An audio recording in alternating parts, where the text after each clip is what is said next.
I want to talk to you a little bit about the Continental Free Trade Area. And I want to talk about how Ghana's industrial transformation agenda fits into the Continental Free Trade Area. And I want to suggest to you that as investors, you must use Ghana to access the Continental Free Trade Area. Yesterday, we had the opportunity of listening to panel discussions on the macroeconomic environment in Ghana. And I remember there was a gentleman from the floor who asked the question, yes, this is fine, but how does it actually affect the lives of the ordinary people? Now today, hopefully, I'm just giving you an overview. There will be panel discussions. It is when you move beyond the macroeconomic environment and you start investing in the productive sectors of the economy, in agriculture, in the industry, in the service sectors, and you start creating jobs. That is when it affects the lives of people. And so yesterday was to set the scene, but today you're going to hear a little bit more about the foundation that has been laid for us now to do the kinds of things that would affect your lives. But let's start with the Continental Free Trade Area. And I start with this because I get a sense that there are many people around the world, and even on our own continent, who still have very little or literally no knowledge about this Continental Free Trade Area. And even for those who understand what this is about, they are either very pessimistic about whether it will work, or they simply don't believe in it. The creation of the Continental Free Trade Area is the single most important development in Africa since the establishment of the Organization of African Unity in 1963. And it is considered as the flagship project of the African Union Agenda 2063. So for us in Africa, this is a big deal.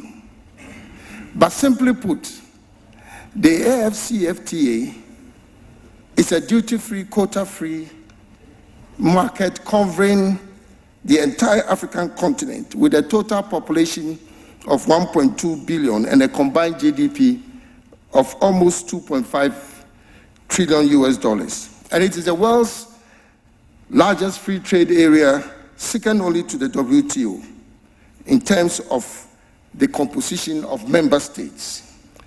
As I'm sure most of you are aware, 54 out of the 55 countries in Africa have now signed the AFCFTA, and 28 countries so far have ratified the agreement. But it is worth noting that we are not starting from scratch. We already have 6 regional trading blocks that have been operating for decades in Africa. There's the Southern Africa Development Community, SADC, which brings together the Southern African countries, South Africa, Botswana, Namibia. Then there's the Common Market for Eastern and Southern Africa, which is a combination of countries from Eastern Africa and then also from Southern Africa. And then there's the ECAS, Economic Community of Central African States, focusing on the Central African region. And then there's the SACU, which is actually a customs union for only a few of the countries in Southern Africa. That's South Africa, Botswana, Namibia, and yes. Now there's the ECOWAS, which then brings together countries in West Africa.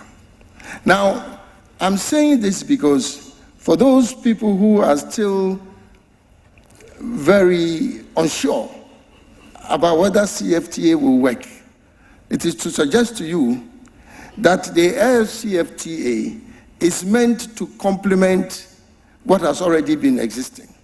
and to deepen intra-African trade beyond the existence of the current regional economic community. So failure is really not an option. It has started and is going to continue.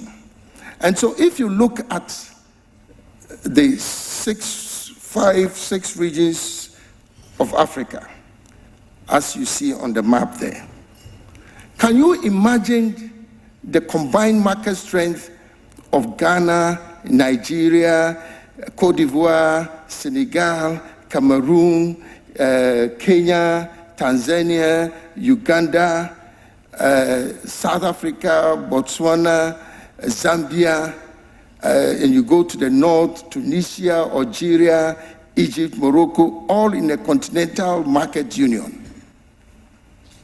I can tell you that for us in Africa, this is the game changer.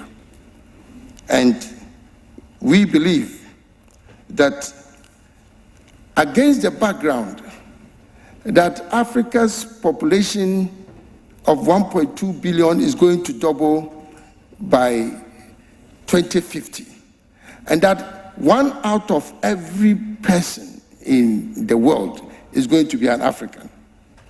This is not a market that you can ignore. And if you consider the fact that consumer spending in Africa by 2025 is going to hit over 1.5 trillion US dollars, this is not a market that you can ignore. If you consider the fact that, yes, in Africa we may be poor, but when we have money we spend, there's a high propensity for consumption in Africa. This is not a market you can ignore. And so, just to repeat, this is the future market for the world. And that is why, for us, it is very important. But there are significant benefits that will accrue to us on the continent in having the CFTA. Number one, it will increase intra-African trade. Yesterday, you heard about the low level of intra-African trade compared to the regional trade in other regions.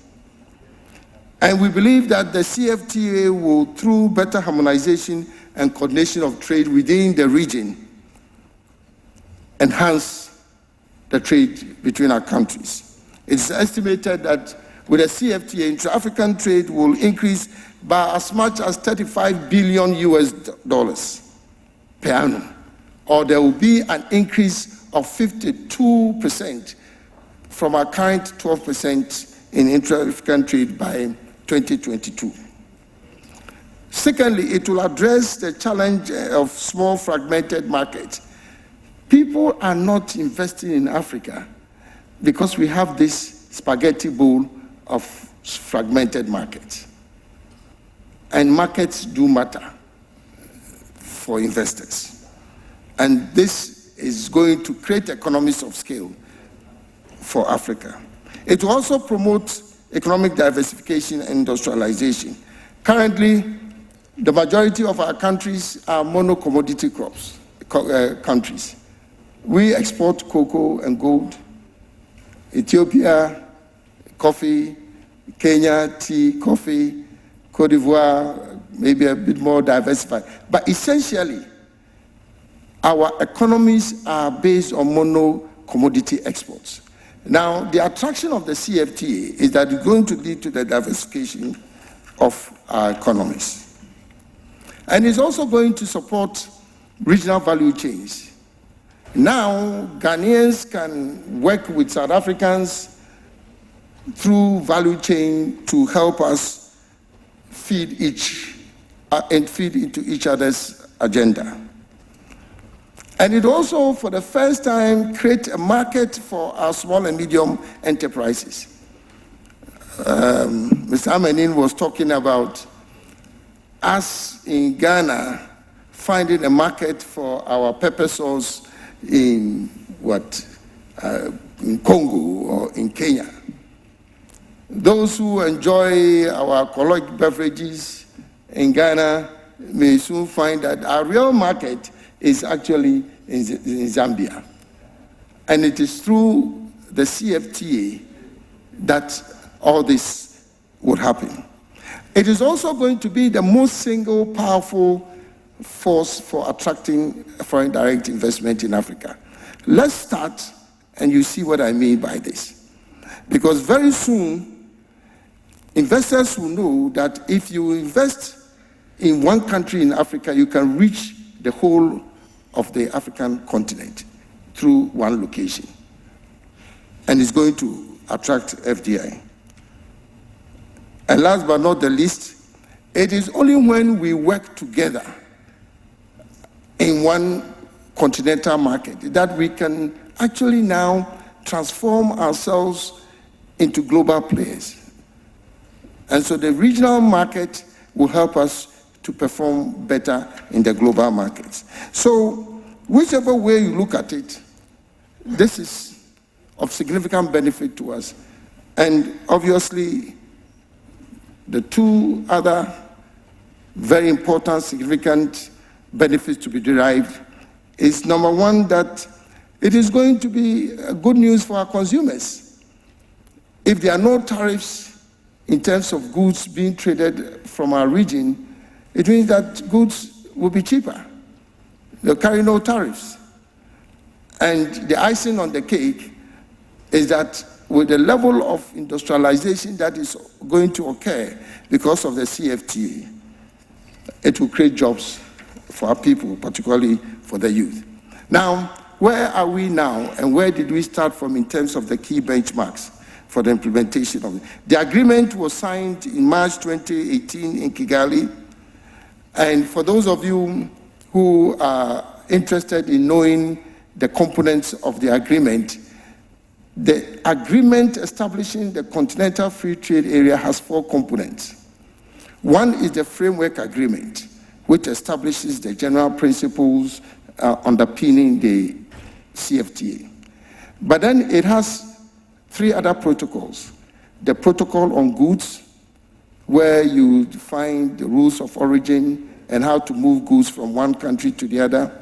We've also negotiated what we call a protocol on services, which even in the WTO has not been realized.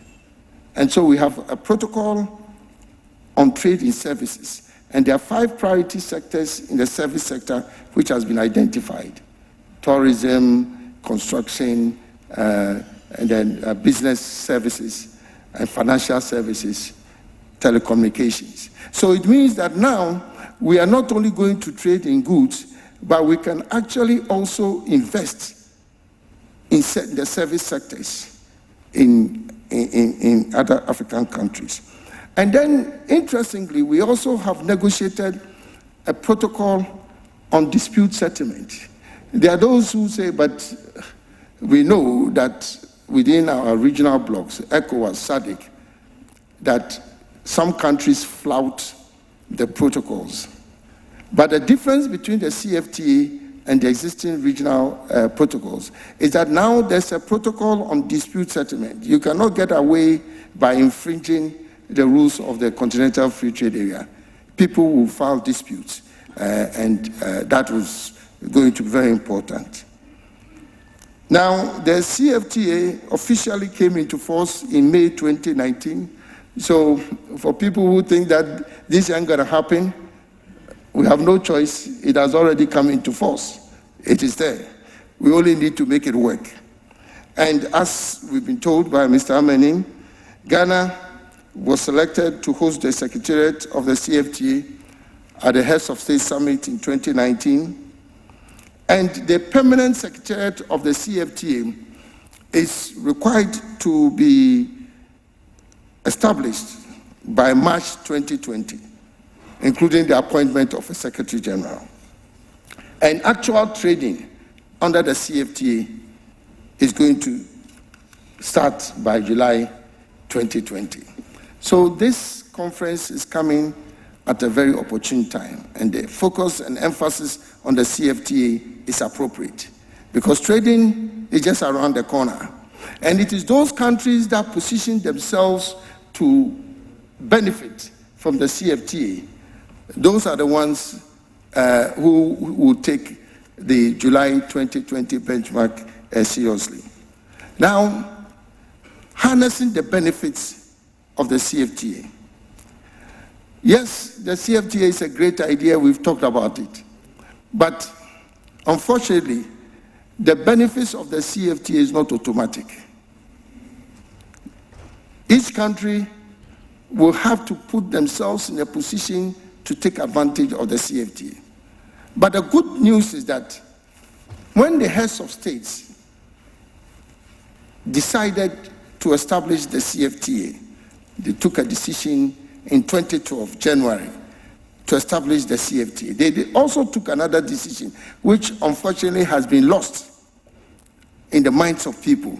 They also took another decision that for any country to benefit from the CFTA, they are proposing a number of clusters that should guide each country to develop their capacity to benefit from the CFTA.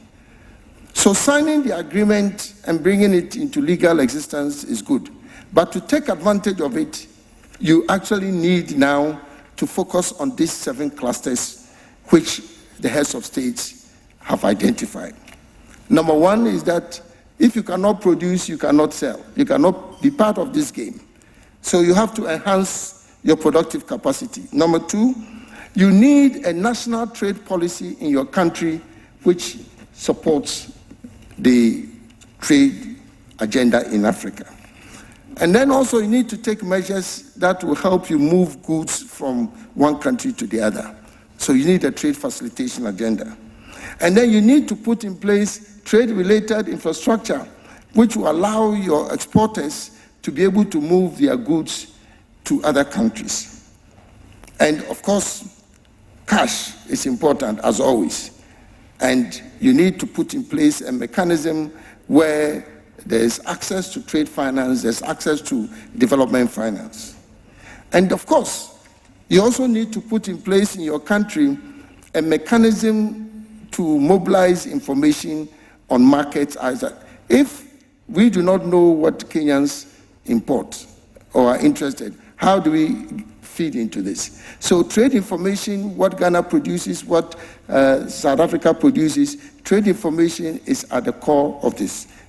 And then last but not the least is factor market integration, which is how do people move from one country to the other to facilitate trade. Yeah, I mean, robotics are fine when it comes to production, but to get trade to move, you need human beings to be able to move around. So that's the other cluster. So these are the 7 clusters which each country has to be able to develop program interventions in to be able to take advantage of the CFTA.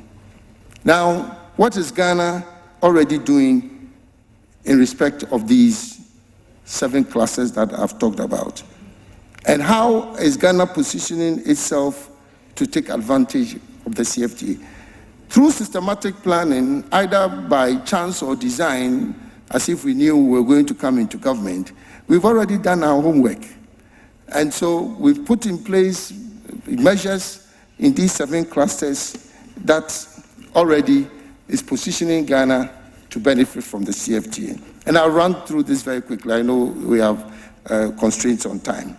So if you take the first cluster on enhancing industrial productive capacity, already we have a number of programs that speak to that.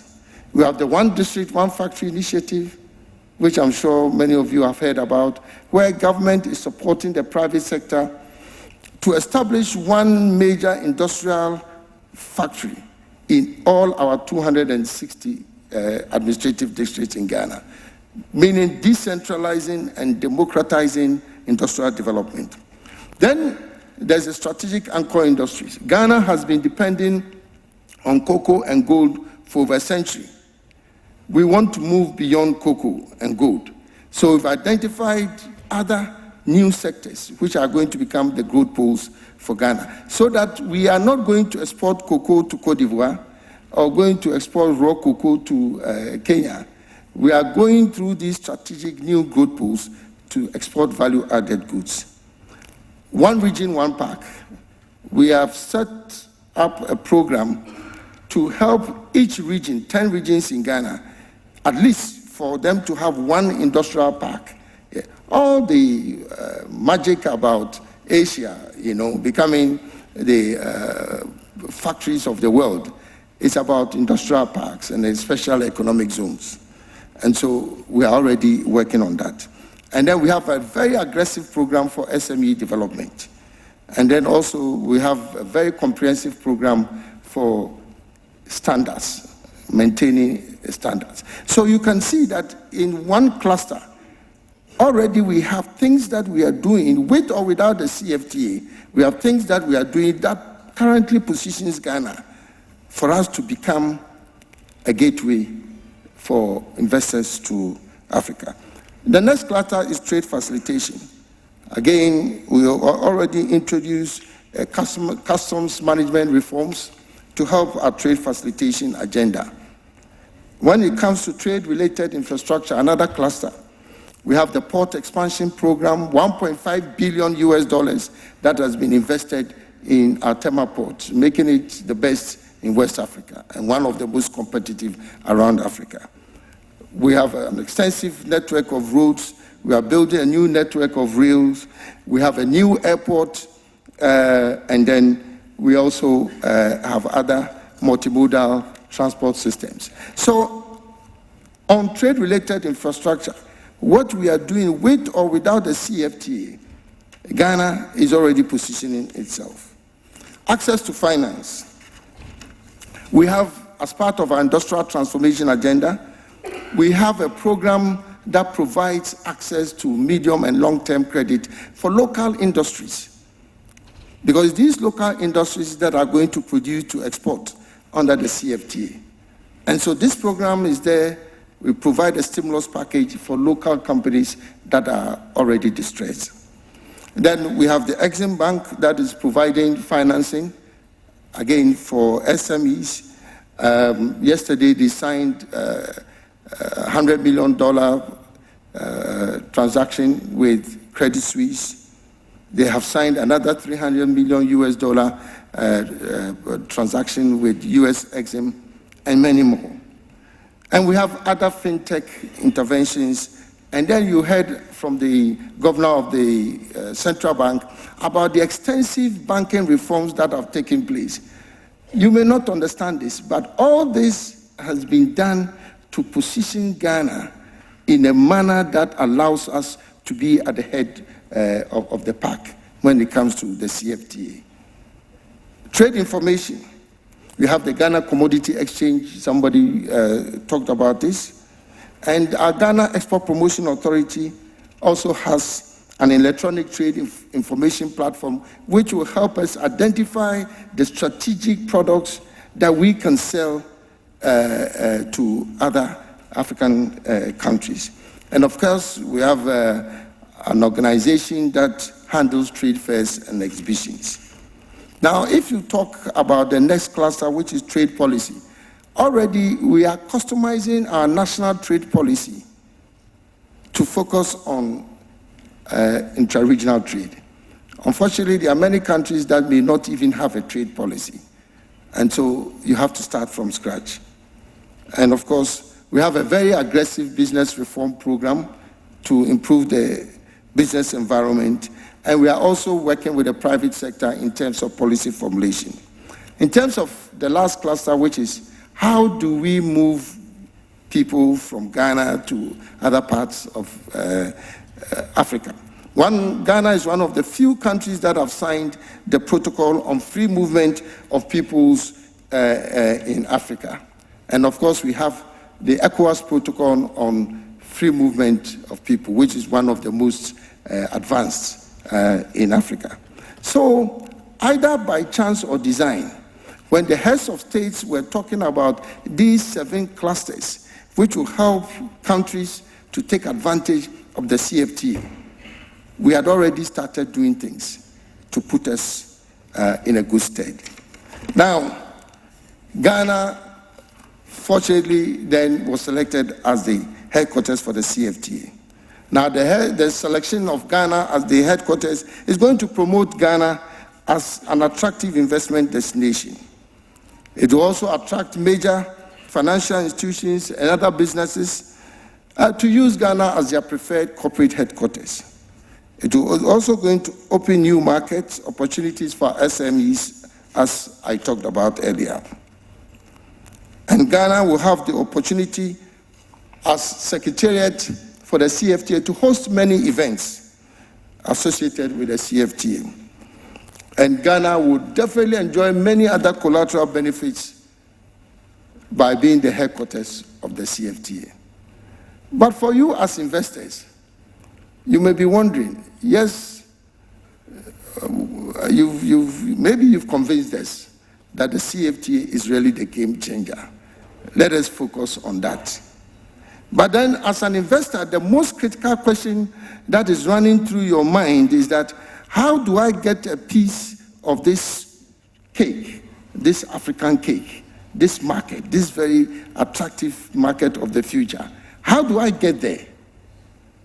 Our message to you today is that we want you to use Ghana as the gateway and as the platform to enter into this continental market. And we do so for two reasons. One is that, as I've already suggested to you, we have prepared ourselves. We have a comprehensive program for agricultural and industrial transformation, which already helps you to position yourself within Ghana to enter into the market.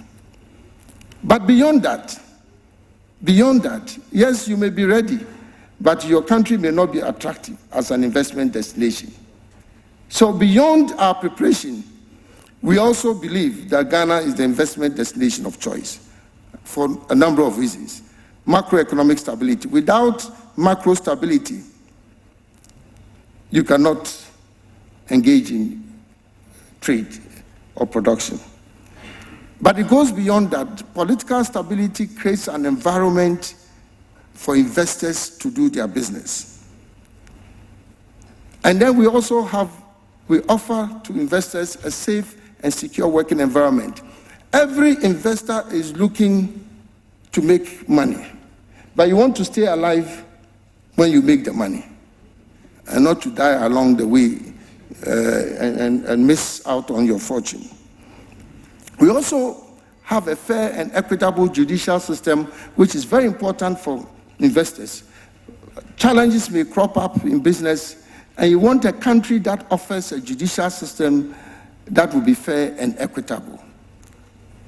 And then we have a good network of infrastructure facilities. I've talked about it: energy, rail, roads, and so on and so forth.